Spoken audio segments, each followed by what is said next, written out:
Coming up on Mountain News at 5:30, a Commonwealth's attorney has been impeached. So what happens next in the legislature?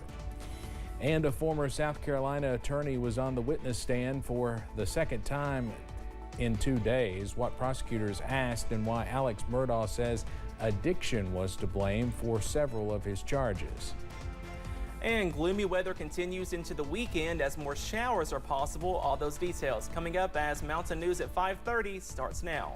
Dedicated to Southern and Eastern Kentucky, this is WYMT Mountain News at 5:30.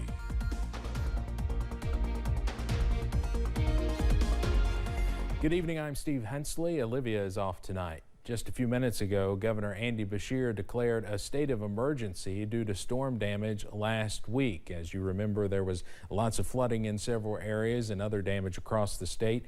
That announcement of the state of emergency was made just before 5 o'clock. Several counties and cities had already previously declared a local state of emergency due to damage. The governor said the state of emergency declaration aims to help these communities access the state and federal resources needed to help them clean up and rebuild. We'll have more from the governor coming up tonight at 6.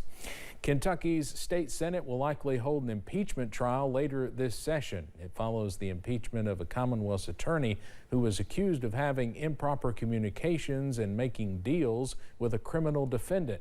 Ronnie Lee Goldie was impeached earlier this month. Now the Senate will move forward on whether to convict. WYMT's Phil Pendleton spoke to the Senate president about what's next and has more from Frankfort.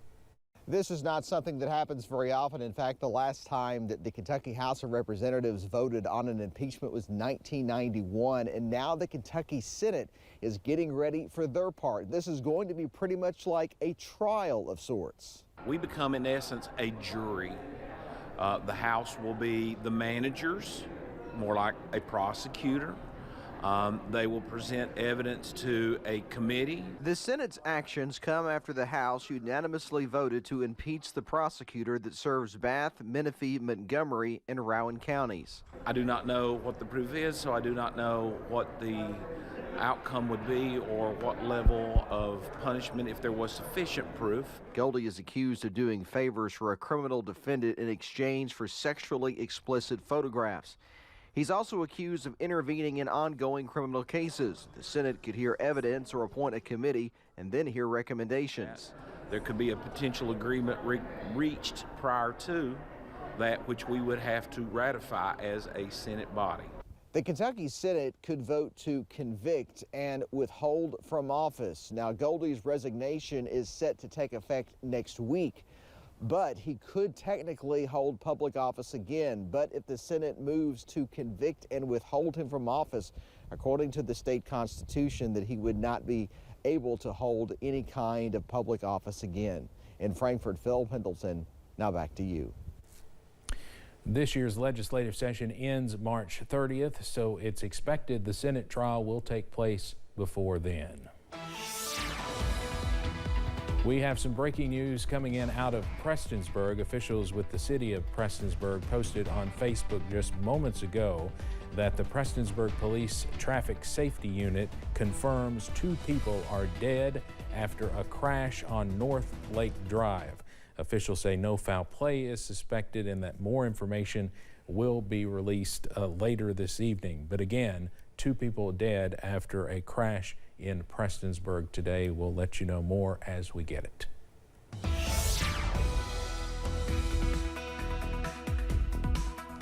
Well, the weather is much cooler across the mountains this evening. Here's a live look right now over at the Mountain Parkway at Slade. Notice a few clouds back in the distance. Current temperature 45 degrees right now over at the Parkway, and same story at the London Corbin Airport. Also looking at some clouds back in the distance. Current temperature a little bit warmer at 51 degrees right now over at the airport. Most of us in the 40s, a few lower 50s and middle 50s near the Kentucky and Tennessee border. 55 in Middlesboro, 55 also in Jonesville, sitting at 48 in Jacksonville. Jackson and 45 over in Moorhead. So a little bit cooler near I-64 and over our northern counties. The good news up on radar, most of us are quiet, looking at some cloud cover, maybe a few sprinkles once again near the Kentucky and Tennessee border. But for most of us, we are dry as we go into this evening.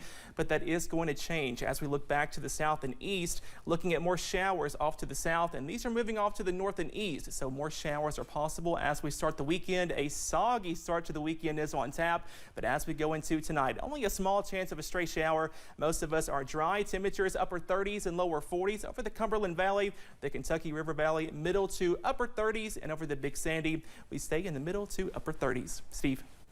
Cameron, thank you. The former South Carolina attorney charged with murdering his wife and son spent a second day on the witness stand, facing hours of cross-examination. CBS's Michael George has the latest. The prosecutor grilled Alec Murdaugh on Thursday's courtroom bombshell when the once prominent South Carolina attorney admitted to lying about the last time he saw his wife and son. You were at the murder scene with the victims just minutes before they died. It was Murdaugh's second day on the witness stand, where he acknowledged stating that lie in his first interview with police, blaming paranoid thinking. When I got to thinking in that paranoid way, it didn't go away in a matter of seconds. And I decided to lie. The prosecution took Murdaugh through a minute-by-minute timeline of his activities the night of the murders, suggesting he was busy creating an alibi. I never manufactured any alibi in any way, shape, or form because I did not and would not hurt my wife and my child. So I know for a fact that I never, ever, ever created an alibi. Murdaugh also talked about his struggle with opioid addiction, wiping away tears as he described his attempts to quit. Just detoxing just didn't work. He blamed that addiction for causing him to steal from his clients for years. When you're doing the things wrong that I was doing, you have all kind of ways of justifying it. And I'm not saying that makes it right by any means. The case is likely to go to the jury next week, with Murdaugh facing 30 years to life in prison if convicted. Michael George, CBS News, New York. In addition to murder, Murdaugh is charged with about 100 other crimes, ranging from stealing from clients to tax evasion. The first Republican presidential debate for the 2024 election will happen in the Rust Belt. Milwaukee has been selected to host the August event, according to a person familiar with the process. No other debates have been sanctioned and no final criteria for the first debate has been set. Democratic candidates have won the vote in Wisconsin every presidential election since 1988, except in 2016 when Donald Trump won there. The city is also hosting the Republican National Convention next July. Coming up on Mountain News at 5:30, a Ukrainian refugee reflects on the 365 days since Russia invaded Ukraine. Plus, temperatures are cooler this evening, but we are tracking another warm up by next week. Your full First Alert forecast coming up next.